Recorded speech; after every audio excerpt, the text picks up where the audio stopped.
అర్థం కాలేదు కార్యకర్తలకి. ఆవిడ కొంచెం దూరం వెళ్ళాక, ఏమిటి చెప్పిన మాట వింటావు కదూ, ఇంకెప్పుడు చెప్పిన మాట కాదని రాకు అన్నారేమిటి అని అడిగారు. మా ఆయన నాకు భోజనం పెట్టి వెళ్ళిపోవే అన్నారు, మీ భోజనం రోజు పెడుతున్నాను మీరు తినండి అని వద్దంటున్నా వినకుండా ఇక్కడికి వచ్చాను, గొలుసుపోయి నీ బాధలు పడ్డాను.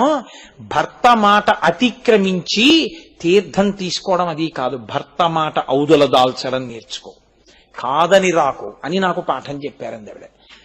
ఇవన్నీ ఆయన వెళ్ళి కనుక్కొచ్చారా? ఇవాల్టి రోజుల్లో ఆ మంత్రాలు ఏమిటండి అంటాం. నువ్వు చేస్తే తెలుస్తుంది ఆ శక్తి ఏమిటో.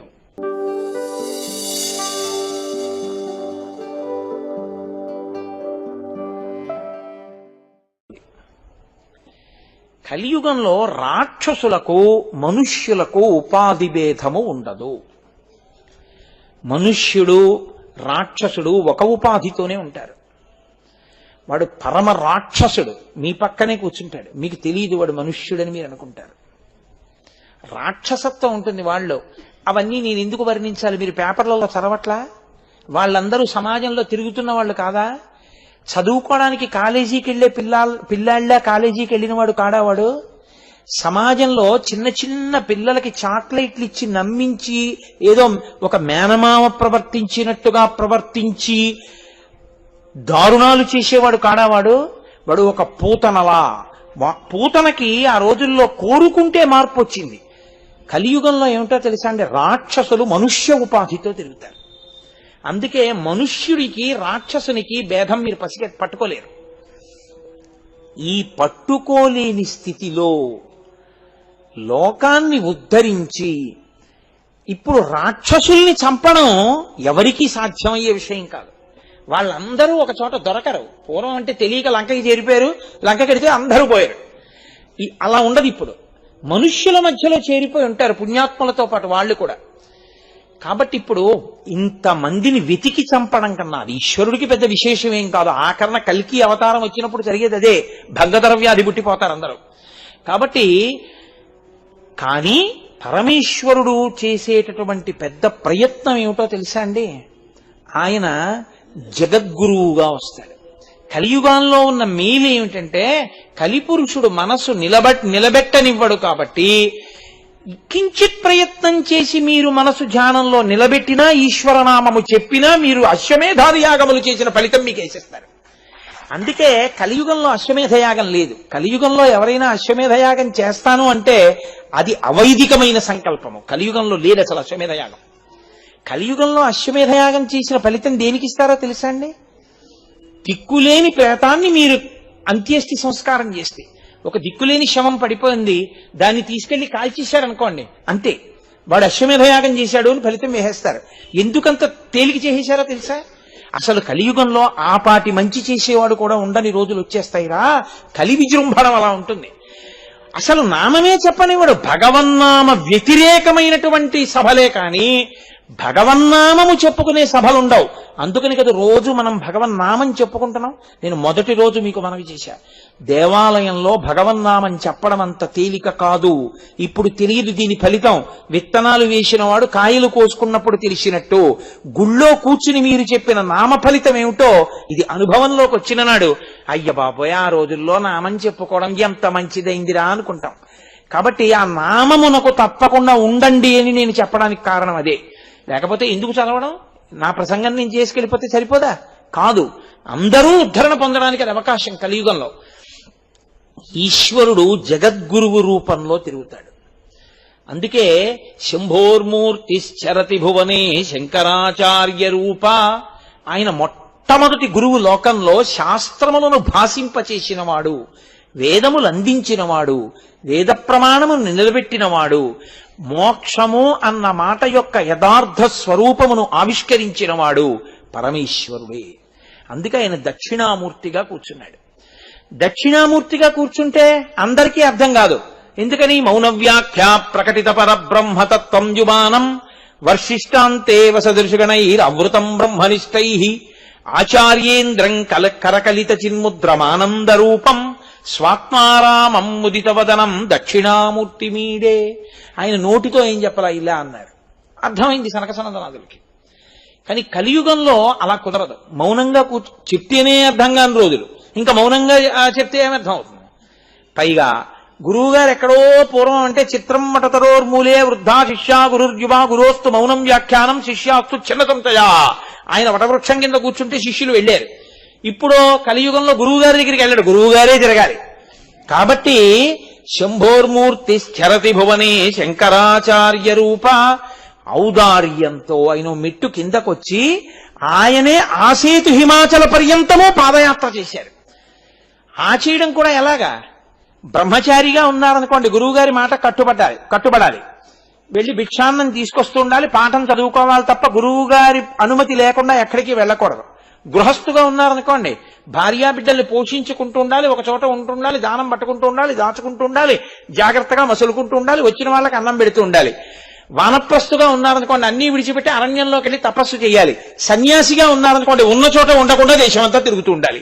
అలా తిరగడానికి అవకాశం ఉండి జ్ఞానబోధ చెయ్యడానికి అన్ని విధాలా అనుకూలం అవుతుందని బ్రహ్మచర్యం నుంచే సన్యాసాశ్రమంలోకి వెళ్ళి 32 సంవత్సరముల వయస్సు లోపల ఆసేతు హిమాచల పర్యంతము పర్యటించి వేదము యొక్క ప్రమాణాన్ని నిలబెట్టి భక్తులకి కావలసినటువంటి భాష్యముల దగ్గర నుంచి, ప్రకరణాల దగ్గర నుంచి, స్తోత్రాల దగ్గర నుంచి అన్నిటినీ ఇచ్చి ఎన్నో దేవాలయాలకి కుంభాభిషేకాలు చేసి యంత్ర ప్రతిష్టలు చేసి భారతదేశమునకు 4 చెరగుల 4 పీఠములను కాపు పెట్టి ఈ దేశములోకి అవైదికమైనటువంటి మతములు మళ్లీ ప్రవేశించకూడదని తూర్పున జగన్నాథులో గోవర్ధన పీఠము, పడమర ద్వారకలో కాళికాపీఠము, ఉత్తరమున బదరికాశ్రమములో జ్యోతిపీఠము, దక్షిణమున శృంగగిరిలో శారదాపీఠము పెట్టి తాను కాంచీపీఠమునందున్న మహాపురుషుడు శంకర భగవత్పాదులు.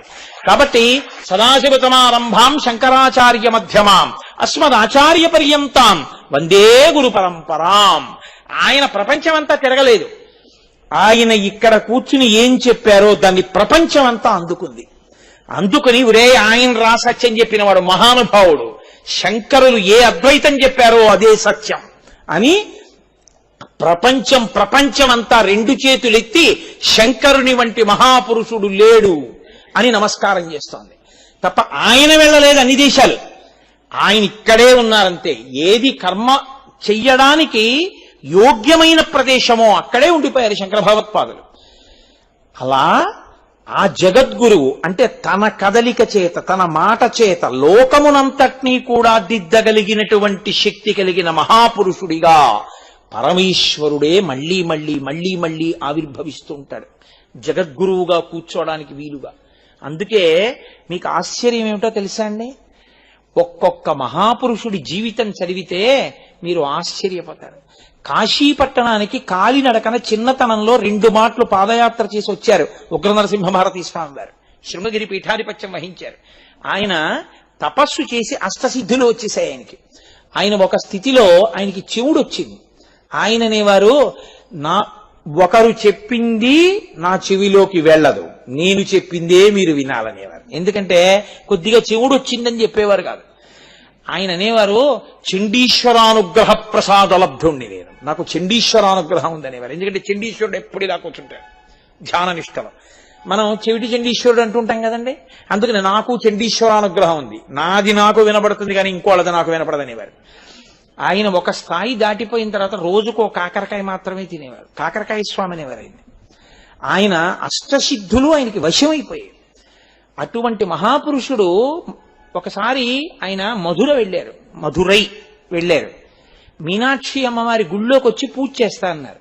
అంతటి మహాపురుషుడిని అర్చకులు అన్నారు, ఇదే తెలిసి తెలియని తనం, మీరు రాకూడదు, మేం పూజ చేస్తాం, ప్రసాదం తీసుకోండి అన్నారు. ఆయన అన్నారు, ఓహో అంత శక్తివంతులే, 2 కొబ్బరికాయలు తీసుకురండి అన్నారు. ఆ కొబ్బరికాయలు 2 చేతిలో పట్టుకుని కళాకర్షణ చేసేశారు. ఆయన అమ్మవారి శక్తిని అంతటినీ కొబ్బరికాయల్లోకి లాగేసి పీఠానికి వెళ్ళిపోయి ఆ కొబ్బరికాయలు 2 పెట్టేసి పూజ మొదలెట్టారు. మధురైలో మీనాక్షి అమ్మవారి గుళ్ళో ఉన్నటువంటి మూర్తి వెలపోయింది. ఎవరు గుళ్ళోకి వచ్చేవారు కాదు, బయటే కొబ్బరికాయ కొట్టి హారతి వెలిగించి వెళ్ళిపోయేవారు. ఎందుకంటే అమ్మవారు అంత తేజోమయమూర్తి, అంత వెలపోయింది. అర్చకులకు అప్పుడు బుద్ధొచ్చి వాళ్ళు నరసింహభారతీ స్వామి వారు ఉన్నటువంటి విడిదికి వెళ్ళి ఆయన కాళ్ల మీద పడి, అయ్యా మాది తప్పైపోయింది, అమ్మవారి కళ మళ్ళీ అమ్మవారిలో పెట్టేయండి అంటే ఆయన గుళ్ళోకి వచ్చి ఆ కొబ్బరికాయల్ని పట్టుకుని కళలు మళ్ళీ అమ్మవారిలో పెట్టేశారు. అంతటి మహాపురుషులు పుట్టినటువంటి భూమి, జగద్గురువులుగా సనాతన ధర్మంలో పరమేశ్వరుడు మళ్ళీ మళ్ళీ మళ్ళీ మళ్ళీ పుడుతూ ఉంటాడు. అదే పీఠానికి పీఠాధిపత్యం వహించారు అభినవ విద్యాతీర్థస్వామి వారు, ఇప్పుడున్న భారతీ తీర్థస్వామి వారికి గురువు గారు. ఆయన ఎంత నిరుపేద కుటుంబంలో పుట్టారో తెలుసా అండి? అన్నం తినడానికి లేకపోతే వాళ్ళ అమ్మగారిని ఆయన ఒకసారి అడిగారు, నాకు ఉపనయనం చేస్తే అమ్మా భిక్షాటన చేయడానికి అధికారం వస్తుంది, యజ్ఞోపవీతం లేకుండా భిక్షకి వెళ్ళకూడదు, నువ్వు నాకు ఎలాగోలా ఒడుగు చేసేస్తే నేను 4 ఇళ్ల ముందుకెళ్ళి భిక్ష పట్టుకొస్తాను, అది తిందామమ్మా అని అడిగారు ఆయన. అంత నిరుపేద వ్యక్తి, కానీ పుట్టుకతో, అది నేనన్నది, ఈశ్వరుడు పుడుతూ ఉంటాడు జగద్గురువుగా. వాళ్ళ ఊళ్ళో ఒక నమ్మకం, ఆ ఊరి చివర ఓ చెరువు ఉండేది, ఆ చెరువు దగ్గర దయ్యాలున్నాయి, ఎవరు చీకటి పడితే వెళ్ళేవారు కాదు. ఆయన అన్నారు, ఈశ్వరుడే ఉన్నాడు, దయ్యాలు ఏం లేవు, ఈశ్వరుడు ఉండగా దయ్యాలు రావు, ఎందుకు భయపడతారన్నారు. ఏమిటి ఇన్ని కబుర్లు చెప్తున్నావు, అర్ధరాత్రి నువ్వు వెళ్ళి చెరువులో కాళ్ళు చేతులు మొహం గడుక్కొస్తావా అన్నారు. ఈశ్వరుడు నా వెంట ఉండగా నాకు భయం ఏమిటని అర్ధరాత్రి చిన్న వయస్సులో ఒక్కరే చెరువుకెళ్ళి కాళ్ళు చేతులు మొహం గడుక్కొచ్చారు అభినవ విద్యాతీర్థస్వామి గారు.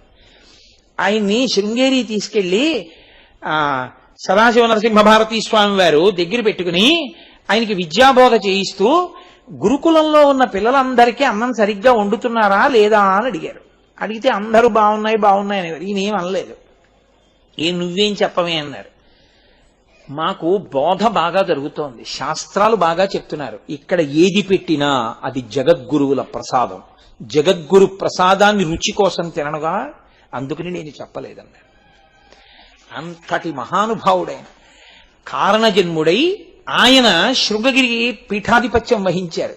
శివుడు పుడుతూ ఉంటాడు, ఎక్కడ పుట్టాడు ఎలా వస్తాడు మీకు తెలియదు, కానీ పీఠాధిపత్యం మళ్ళీ ఆ స్థానంలో కూర్చోవాలి, ఎక్కడో ఆయన పుడతాడు మళ్ళీ. ఒకప్పుడు చంద్రశేఖర భారతీ స్వామి వారిగా పుట్టాడు. చంద్రశేఖర భారతీ స్వామి వారి తండ్రి పేరు గోపాలస్వామి వారు, తల్లి గారి పేరు లక్ష్మి గారు. 14 మంది సంతానం, ఒక్క పిల్లాడు బతకలేదు. ఆఖరణ 14వ మాట ఆవిడ కడుపుతో ఉన్నప్పుడు సదాశివ నరసింహ భారతీ స్వామి వారి దగ్గరికి వెళ్ళి ఆవిడ అడిగారు, సచ్చిదానంద శివాభిన నరసింహ భారతీ స్వామి వారు ఆయన్ని వెళ్ళి అడిగారు, అయ్యా నా కడుపున పిల్లాడు బతకట్లేదు, ఏం చేయమంటారని. గోకర్ణం వెళ్ళి దర్శనం చేయమన్నారు. గోకర్ణం వెళ్ళి మహాబలేశ్వర దర్శనం చేశారు. ఆయన దర్శనం చేసుకుని ఇంటికి వచ్చి కొడుకు పుట్టాడు. మా దగ్గర పెంచితే పిల్లలు బతకట్లేదని శృంగగిరి పీఠానికి సంబంధించిన మేనేజర్ గారి ఇంట్లో ఆ పిల్లాన్ని పెంచారు. 14 మంది పిల్లలలో బతికిన ఏకైక కుమారుడు. శృంగగిరి పీఠాధిపత్యంలో ఉన్నటువంటి సచ్చిదానంద శివాభినవ నరసింహ భారతీ స్వామి అంటే సామాన్యులు కారు. కాలటీలో శంకరులు పుట్టిన ప్రదేశాన్ని ఆయన గుర్తించారు. అటువంటి మహాపురుషుడు ఆయన శరీరాన్ని విడిచిపెట్టి సిద్ధి పొందుతూ ఆ పిల్లవాడికి సన్యాసం ఇవ్వండి అని చెప్పి సిద్ధి పొందారు. వెళ్ళి తండ్రి గారిని అడిగారు, ఒక్కడే ఒక్క కొడుకు, పరమపేద కుటుంబం, ఆ పిల్లవాడికి సన్యాసం ఇస్తామని. అంటే తండ్రి గారు అన్నాడు సరేనన్నారు. తల్లిగారంది, లేక లేక లేక లేక పుట్టిన కొడుకు, నేను ఇవ్వనన్నారు. తల్లి అనుమతి ఉంటే గానీ సన్యాసం ఇవ్వకూడదు బ్రహ్మచారికి.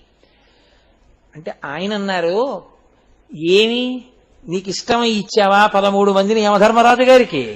ఇష్టపడి నన్ను గురువు గారికి ఇవ్వడానికి బెంగపెట్టుకుంటున్నావే? గురువు గారి కోరికకి వ్యతిరేకంగా నేను గృహస్థాశ్రమంలో బ్రతికే కన్నా నువ్వు అంగీకరించకపోతే నేను సన్యాసిని ఈ దేశంలో ఎక్కడో తిరుగుతాను. నువ్వు అంగీకరించావా, నీ కళ్ళ ముందు శృంగగిరికి పీఠాధిపత్యం వహిస్తాను, నీ ఇష్టం అన్నారు. అమ్మగారు ఒప్పుకున్నారు. ఆయన శృంగగిరి పీఠాధిపత్యం వహించారండి. మహాపురుషుడు చంద్రశేఖర భారతి అంటే అయ్య బాబోయ్, ఆయన సాక్షాత్ శివుడు, ఎవరు కాదు.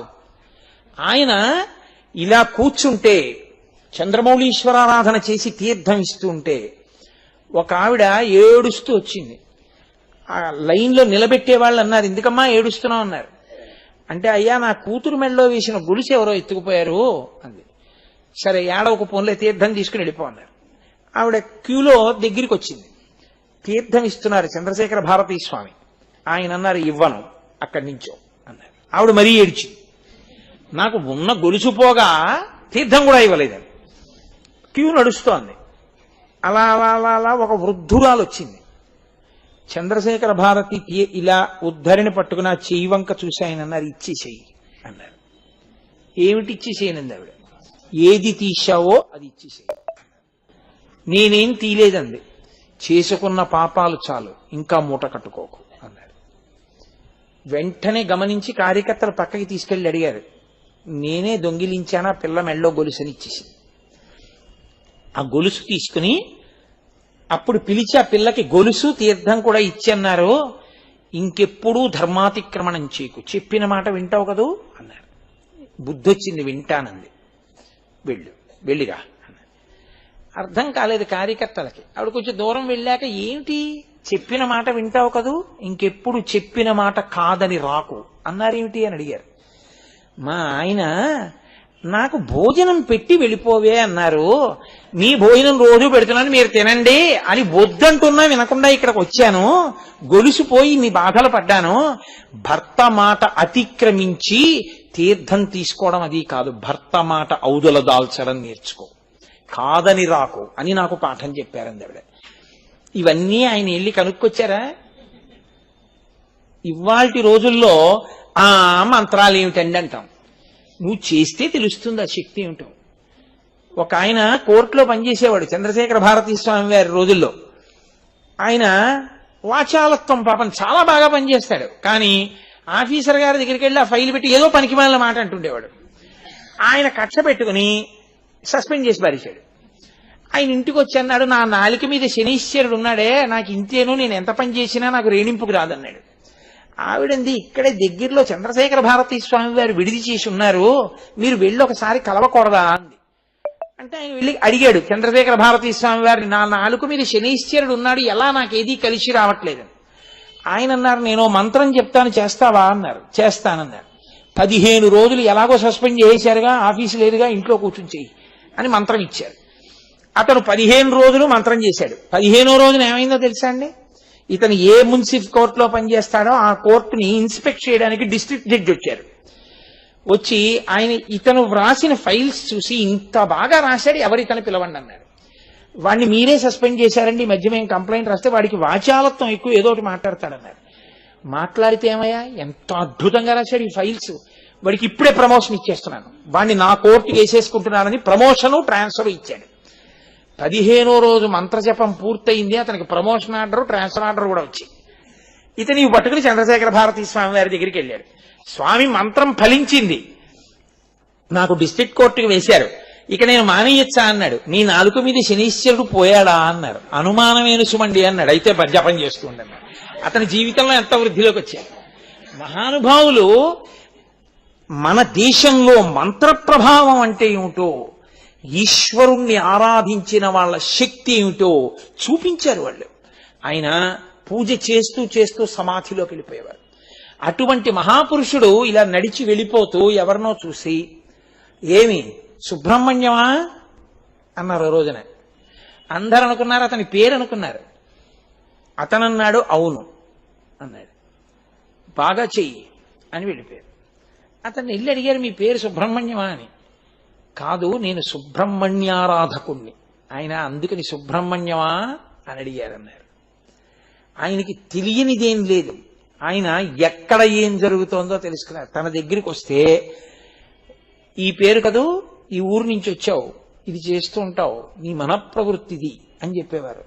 తన దగ్గరికి వచ్చి ఒకడు చంద్రశేఖర భారతీ స్వామి వారి దగ్గరికి వచ్చి, అయ్యా నాకు మీరు ఏదైనా ఉపదేశం చెయ్యాలన్నాడు. ఆయన ఎర్రగా చూసి అన్నారు, నీ కర్తవ్యం నువ్వు చేస్తున్నావా, నీ ధర్మం నువ్వు చేస్తున్నావా, నిజం చెప్పు అన్నాడు. అంటే అతను కళ్ళమ్మని నీళ్లు పెట్టుకుని, నేను చెయ్యవలసింది చేస్తున్నానండి, వాళ్లే నాకు కలిసి రావట్లేదు. వెంటనే చంద్రశేఖర భారతి అన్నారు, అది అధర్మం. వాళ్ళు కలిసి రాకపోతే వాళ్ళు ధర్మం తప్పినట్టు, కానీ వాళ్ళ ధర్మం దిద్దడం నీ ధర్మం కాదు.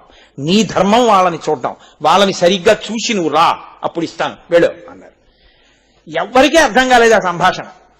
అతను వచ్చాక అడిగారు, ఏమైందండి, ఏమిటి చెప్పారని. నేను మా అమ్మగారిని నాన్నగారిని నన్ను వాళ్ళు ప్రేమగా చూడటం లేదండి, నేను వాళ్ళని చూడటం లేదండి, అది స్వామి ఎలా తెలిసిందో నన్ను నిలదీశారు. నీ తండ్రి గారు నిన్ను ప్రేమగా చూశాడా లేదా నీకు అనవసరం, ఎందుకు చూడ తండ్రి చూడడం ఆయన ధర్మం. ఒకవేళ ఆయన ఆ ధర్మం చేయకపోతే ఆయనది తప్పు. నీ ధర్మం నువ్వు ఎందుకు మాంతావు? నువ్వు ప్రేమగా చూడు, నీ ధర్మం నీది. నీ ధర్మంలో నువ్వు నిలబడు, ఆ తర్వాత నువ్వు నా దగ్గరికి రా, మంత్రం ఇస్తాను. అది చంద్రశేఖర భారతి అంటే. ఎంత వైరాగ్యం అంటే ఆయనకి.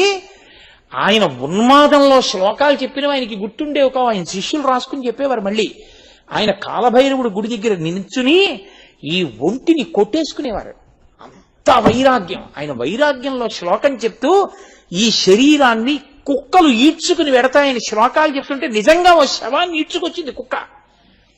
అంత వైరాగ్య సంపత్తి ఉన్నవారు. ఆయనకి శరీరంలో ఉండలేక గురువుల యొక్క అధిష్టానాలకి ప్రదక్షిణాలు చేసి మహాళయపక్ష అమావాస్య నాడు తన శరీరాన్ని ముద్రతో చిన్ముద్ర పట్టి తుంగానది నీటి మీద కూర్చుని వెళ్ళిపోతూ శరీరం విడిచిపెట్టారు. అంతటి మహాపురుషుడు చంద్రశేఖర భారతి అంటే. అంత పేద కుటుంబంలో పుట్టినట్టుగా ఉంటారు. సదాశివుడు అవతరించాడు. చంద్రశేఖరేంద్ర సరస్వతి కంచి. అసలు మా స్వామి గురించి మొదలు పెడితే ఇవాళ శివరాత్రి. 13 ఏళ్ల పిల్లాడు, సన్యాసం కోరుకోలేదు. పిన్నిగారు అబ్బాయి మహాదేవేంద్ర సరస్వతి సన్యాసం తీసుకున్నాడు. ఒక్కడే కొడుకు పిన్నిగారికి. అయ్యో సన్యాసి అయిపోయాడని చెప్పి ఆవిడ బాధపడుతుంటే చూద్దామని మహాలక్ష్మమ్మ గారు కూడా వచ్చారు. చంద్రశేఖరేంద్ర సరస్వతి స్వామి వారి తల్లి గారు. వాళ్ళతో ఈ పిల్లాడు వచ్చాడు. వచ్చి కుమారకోష్టంలో స్నానం చేశాడు. కంచికామకోటి పీఠం జట్కా బండి వచ్చి నువ్వు ముందు ఎక్కువ అని తీసుకుపోతున్నాడు. తీసుకుపోతూ అతను అన్నాడు, మీ అన్నయ్యని చూద్దామని వచ్చారు, సన్యాసం తీసుకున్నాడని. మీ అన్నయ్య వాళ్ళ గురువు గారికి మసూచికం వస్తే సేవ చేసి ఈయనకి మసూచికం వచ్చి ఇద్దరూ చనిపోయారు. ఇద్దరూ శరీరం వదిలిపెట్టేశారు, సిద్ధి పొందారు. కంచికామకోటి పీఠానికి పీఠాధిపతి లేరు. నిన్ను పీఠాధిపతిని చేస్తున్నారు, మీరే పీఠాధిపతి, కాబట్టి ఇంకా మీరు వెనక్కి వెళ్ళరన్నారు. 13 ఏళ్ల పిల్లాడికి తల మీద పిడుగుపడ్డట్టయింది.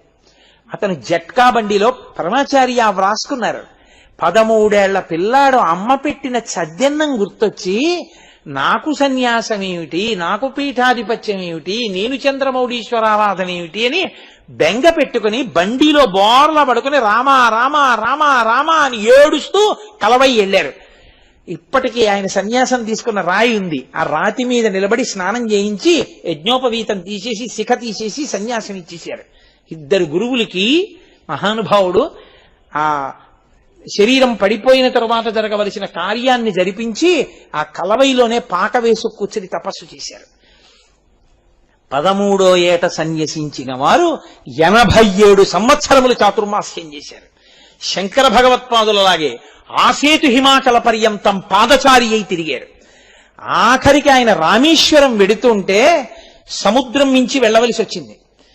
అయ్యా రైల్ బ్రిడ్జ్ ఒకటే ఉంది, మీరు ఆ స్లీపర్స్ మీద కాళ్ళు వేసి వెడుతుంటే కింద సముద్ర ఘోష, కాలు జారిపోతుంది, మీరు సత్యదండం పట్టుకుని నడవాలి.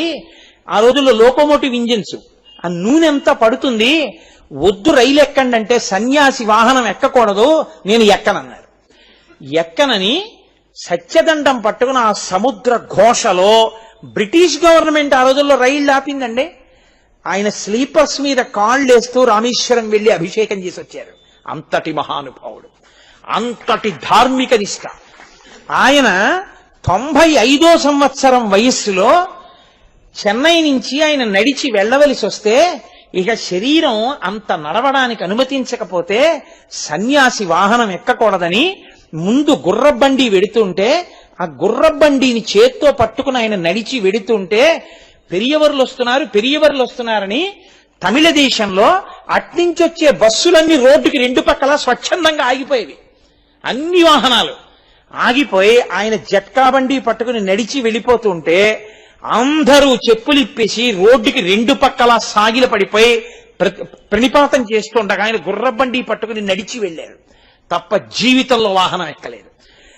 ఆయన సన్యాసము, ఆయన ప్రచారం చూసి సనాతన ధర్మానికి చెందకపోయినా సరే బౌద్ధ మతానికి అధిపతి అయిన దలైలామా ఈ శతాబ్దపు నిజమైన సన్యాసి చంద్రశేఖరేంద్ర సరస్వతి అని కితాబునిచ్చారు. అంతటి మహాపురుషుడై చిట్ట చివర కలవైకి ఒక నమస్కారం, కన్న తల్లికి ఒక నమస్కారం చేసి శరీరాన్ని విడిచిపెట్టారు. అంతటి మహాపురుషులు ఒక్కొక్కరు స్థానం ఖాళీ అయిందనేటప్పటికీ మళ్ళీ పరమేశ్వరుడు ఇంకో ఇంట పుడుతూ ఉంటాడు. ఇప్పుడు శృంగగిరికి పీఠాధిపత్యం వహిస్తున్నటువంటి భారతీ తీర్థస్వామి వాళ్ళ తండ్రి గారు సంవత్సరం పాటు పరమేశ్వరుడికి మహన్యాసపూర్వక రుద్రాభిషేకం చేశారు కొడుకు కోసం. ఆ తర్వాత పల్లెటూరు విడిచిపెట్టి మచిలీపట్నం వెళ్ళిపోయి ప్రతి సంవత్సరం శ్రీరామనవమి ఉత్సవాలు చేశారు.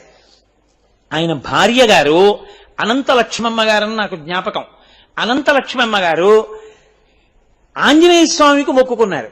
ఆయన నాకు కొడుకు పుడితే సీతారామ అని కలుపుతానన్నారు. ఆవిడ ఆంజనేయ అని కూడా కలుపుతానన్నారు. ఆవిడకి గర్భం వచ్చింది. ఆవిడికి ఇక ప్రసవం అవుతుందనగా ఆవిడ పడుకునుంటే ఆంజనేయ స్వామి కలలో 3 పళ్ళు పట్టుకుని వచ్చి ఇస్తున్నట్టుగా కలొచ్చింది. ఆవిడ ఎందరికో చెప్పారు 3 పళ్లతో ఆంజనేయ స్వామి కనబడ్డారు అర్థం ఏమిటని. ఆ రోజు ఆవిడికి తెలియలేదు 3 జన్మలు ఒక జన్మలో అనుభవించే కొడుకు పుడుతున్నాడని. పుడుతూ ఒక జన్మ ద్విజుడు, ఉపనయనం చేసినప్పుడు ఒక జన్మ, సన్యాస దీక్ష ఒక జన్మ, 3 జన్మలెత్తే కొడుకు పుట్టాడు. జాగ్రత్త స్వప్న సుషుప్తి దాటి తురియంలో నిలబడే కొడుకు పుట్టాడు. జగద్గురువై శృంగగిరి పీఠాధిపతి అయి సింహాసనం మీద కూర్చునే కొడుకు పుట్టాడు. లోకమునకంతటికి జ్ఞానఫలాన్ని పంచిపెట్టగలిగినటువంటి కొడుకు పుడుతున్నాడు నీ కడుపున. ఇది చెప్పడానికి 3 పళ్ళు పట్టుకుని మహానుభావుడు సాక్షాత్కరించారు. పుట్టిన పిల్లాడికి సీతారామాంజనేయులు అని పేరు పెట్టారు. ఆ పిల్లాడు సంస్కృత భాష ధారాళంగా మాట్లాడేవాడు. అభినవ విద్యాతీర్థ స్వామి వారు విజయవాడ వచ్చినప్పుడు, మచిలీపట్నం వచ్చినప్పుడు ఆ పిల్లాడిని చూసి మురిసిపోయారు. ఏమి సంస్కృతం అని. ఇంట్లో కూడా చెప్పకుండా ఆ గురువు గారి మీద ఏర్పడిపోయిన అభిమానంతో ఎక్కడో ఉజ్జయిన్లో అభినవ విద్యాతీర్థ స్వామి చాతుర్మాస్యం చేస్తుంటే ఈ పిల్లవాడు వెళ్ళిపోయి ఆయన సిప్రా నదిలో స్నానం చేసి వెళ్ళాక ఆయన కాళ్ల మీద పడి మీ దగ్గర శాస్త్రం చదువుకోవాలనుందన్నాడు. ఆయన ఇంకొకరిని పెట్టి చెప్పించలేక కాదు, ఓహో ఈశ్వరుడు తర్వాతి జగద్గురువుని పుట్టించాడు అని గుర్తించి ఆయనే తర్కశాస్త్రాన్ని బోధించడం మొదలుపెట్టారు. తర్క సంహిత అంటారంటే తర్కశాస్త్రం నేర్చుకునే ముందు నేర్చుకునే శాస్త్రం. తర్క సంహిత ఆయనే బోధ చేశారు. ఆ పిల్లవాడు తరువాతి కాలంలో 3 రోజులు మీ ఇంటికి వెళ్ళరా అని గురువుగారు పంపిస్తే గురువుగారి మాటకు వెళ్ళారాయన తప్ప ఎవ్వరితో మాట్లాడేవారు కాదు. కారణజన్ములు, ఏకసంతాగ్రాహి. ఒక్కసారి పాఠం ఇలా చెప్తే వచ్చేసేది, ఇంగ్లీష్ వచ్చేసేది, లెక్కలు వచ్చేసేవి, 100కి 100 మార్కులు అన్నింటిలో. మీకు ఆశ్చర్యం తెలుసా, మచిలీపట్టణంలో ఇవాళ శృంగగిరి పీఠానికి ఆధిపత్యం వహించి ప్రపంచం అందరి చేత నమస్కరింపబడేటటువంటి మహానుభావుడైనటువంటి చంద్రశేఖర మన భారతీ తీర్థస్వామి వారు 9వ క్లాసు 11వ క్లాస్ వరకు స్కూల్కి వెళ్ళినప్పుడు పిలకతోటి పంచె కట్టుకుని ఉత్తరీయం వేసుకుని స్కూల్కి వెళ్ళి చదువుకున్నారు తప్ప ఆయన ఇప్పుడు ప్యాంటు చొక్కా వేసుకుని స్కూల్కి కూడా వెళ్ళలేదు. ఎన్నడూ గురువుల్ని ధిక్కరించేవారు కాదు. ఒక్క మాట పాఠం వినడం అంతే వచ్చేసేది. అకస్మాత్తుగా ఇంగ్లీష్ మీడియంలోకి స్కూల్ని మార్చవలసి వస్తే తట్టుకున్న వ్యక్తి ఒక్క భారతీ తీర్థులే. అంతటి మహాపురుషుడు. ఇవాళ నడిచి వెడుతున్నటువంటి శారద అటువంటి స్వరూపమై ఈ సంవత్సరమే ఇలా ఉంది, ఆయనకి షష్ఠి పూర్తి కాలటీలో. అటువంటి మహానుభావుడు శృంగగిరి పీఠానికి ఆధిపత్యం వహిస్తున్నారు.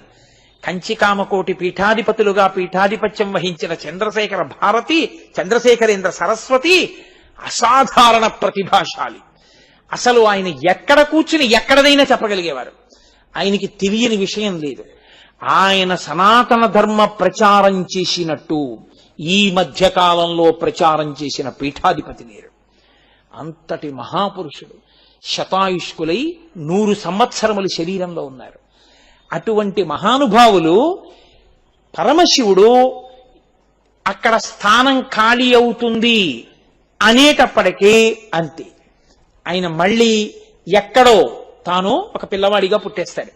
పుట్టేసి తాను మళ్ళీ ఆ పీఠాధిపత్యం వహించి లోకానికంతటికీ బోధ చేస్తాడు.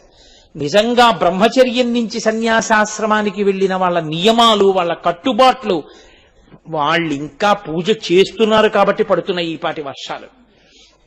నేను మీకు యథార్థం మనవి చేస్తున్నాను. -°C వెళ్ళిపోయినా సరే, ఒకసారి ఉత్తర భారతం వెళ్ళినప్పుడు శృంగగిరి పీఠం -°Cలోకి వెళ్ళిపోయింది. సాయంకాలం యోగలింగానికి పూజ అంటే, భోగలింగానికి పూజ అంటే పీఠాధిపతులు కూర్చుని చేయవలసిందే -°లో కూడా. ప్రతిరోజు అలా చేస్తారు. చంద్రశేఖర భారతీ స్వామి వారికి ఒకసారి 104 జ్వరం. లేస్తే ఇలా ఊగిపోతోంది శరీరం. ఆయన స్నానం చేసి చన్నీళ్లు తలస్నానం చేసి బట్ట కట్టుకుని పూజకు వస్తున్నారు. అంతేవాసులు అన్నారు, 104 జ్వరం, ఒళ్ళు ఊగిపోతోంది, చన్నీటి స్నానం చేసేస్తున్నారు, ఏమైనా అయితే అన్నారు. ఇది నేను కాదనే సన్యసించాను. పీఠాధిపతిగా నేను ఉండగా నా ఒంటికి జ్వరం కాదు, నా శరీరము పడిపోయేంత వరకు చంద్రమౌళీశ్వరుణ్ణి ఆరాధన చేస్తాను. దీనికోసం చంద్రమౌళీశ్వరారాధన మాత్రం మానను, నియమమే అని 104 జ్వరంతో ఆయన చంద్రమౌళీశ్వరారాధన చేశారు. అటువంటి మహాపురుషులు జగద్గురువులై ఈ లోకంలో శివాంశతో ఇప్పటికీ తిరుగుతున్నారు. వాళ్ళ దర్శనమే చాలు. చక్కగా చెయ్యండి. ఎప్పుడైనా శృంగగిరి వెళ్ళండి, కంచికామకోటి పీఠానికి వెళ్ళండి, ఒక్కసారి తిరువన్నామలై వెళ్ళండి, వెళ్ళి భగవాన్ రమణులు తిరిగినటువంటి ప్రదేశాన్ని ఒక్కసారి చూడండి. అదిగో ఆ మహాపురుషులు తిరిగారే, వాళ్ళు చెప్పారే, వాళ్ళ మాటల వలన వాళ్ళ వలన మనకి మళ్లీ మళ్లీ సనాతన ధర్మం మీద పూనిక, నమ్మకం. ఎంతమంది ఎన్ని అసత్య ప్రచారాలు చేసినా, ఎంత నోరు కొట్టుకుని ప్రచారాలు చేసినా, ఎంతమంది వచ్చినా ఇది మాత్రం చుట్టుకునే జింక చర్మమే కాని విచ్చుకునే లక్షణం సనాతన ధర్మానికి లేదు. ఎంత గొప్ప శత్రువు! ఒకసారి అలెగ్జాండర్ ద వరల్డ్ కాంక్వరర్ అని పేరు, అంత బిరుదు పెట్టుకుని వచ్చాడు. సెల్యూకస్ నికెటర్ని పిలిచి చెప్పాడు, ఎవరి దగ్గరైనా నీ ప్రతాపం చూపించకాని భారతదేశంలో గడ్డాలు పెంచుకొని కాషాయం కట్టు కూర్చుంటారు, వాళ్ళని ఏమనకన్నాడు. అసలు చూడాలి ఏమిటో వాళ్ళ శక్తి అనుకున్నాడు సెల్యూకస్ నికెటర్. ఒక యోగి కూర్చుని తపస్సు చేసుకుంటున్నారు, ఆయన దగ్గరికి వెళ్ళాడు.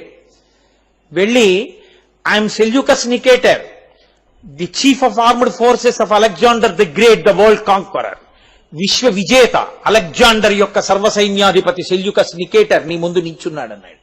ఆయన అన్నారు, జింక చర్మం ఇచ్చి కూర్చో. దాన్ని ఇలా విప్పుకుని కూర్చున్నాడు. లేచారు, మళ్ళీ చుట్టుకుపోయింది. కూర్చో, మళ్ళీ కూర్చున్నాడు. లేచాడు. ఏమర్థమైంది నీకు? ఏమర్థమైంది? నువ్వు కూర్చోమన్నావు కూర్చున్నాను, లేవమన్నావు లేచాను. జింక చర్మం నువ్వు కూర్చుంటే విచ్చుకుంది, నువ్వు లేచిపోతే చుట్టుకుంది. నీలాంటి వాళ్ళు ఎందరో వచ్చారు ఈ దేశానికి, వచ్చినప్పుడు విచ్చుకున్నట్టుంటుంది, చుట్టుకోవడం దీని లక్షణం. సనాతన ధర్మమును చెరపగలిగిన వాడు పుట్టలేదు, పుట్టడం ఎప్పటికీ పరిఢవిల్లుతుంది అని ఆనాడు చెప్పినది. ఇప్పటికీ శంకరుడు జగద్గురువులుగా అవతరిస్తూ సనాతన ధర్మాన్ని ప్రబోధాన్ని చేస్తూ మహాపురుషులుగా అవతరిస్తూనే ఉన్నాడు. అది జగద్గురు. కాబట్టి మహానుభావుడు వృషాంకో వృషభారూఢో భస్మోద్ధూళిత విగ్రహ, ఆయనే జగద్గురు అయి మనందరినీ నిరంతరము ఆ ప్రబోధం ఆయనే మనకి చేసి శక్తినిచ్చి నడిపించి ధర్మమునందు నిలబెడుతుంటాడు.